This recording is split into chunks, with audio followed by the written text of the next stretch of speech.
araw. Aakyat tayo ulit sa Budik. And guys, nandito ako nag-start sa may cruising circle. Ayan. Ayan guys, oh. Aakyat na tayo. Dito ang paakyat sa taas. Ayan. Punta tayo sa taas. Let's go.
Nandito na ako, dumating na ako sa aking pupuntahan, Budik. Ayan, pang D3 ngayon guys, ngayong araw D3.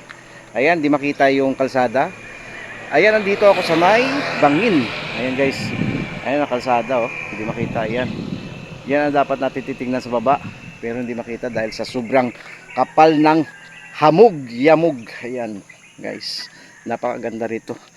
Kahit na malakas ang hamog, grabe ang pawis ko guys. Talagang maganda ito para sa akin sa ganitong exercise para pagpawisan guys. Ayan, nandito ngayon tayo sa may puno ng alateris. Ayan, sarisa kung sa Ilonggo pa.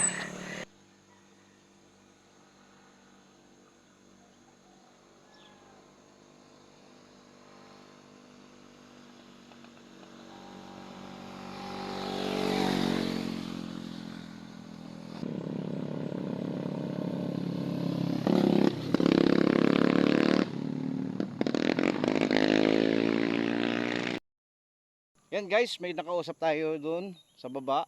Sabi niya, umakyat ka pa ng konti at makikita mo na raw yung ibaba. Pero guys, mukhang malabo pa rin makita ang ibaba dahil makapal ang hamog. Ayan. Hindi ko pa rin makita yung baba. Pero mas maganda rito guys. Maluwag-luwag siya. Pakita ko sa inyo guys, maluwag na maluwag. Oo nga guys, napakaganda rito guys ng lugar. Ayan.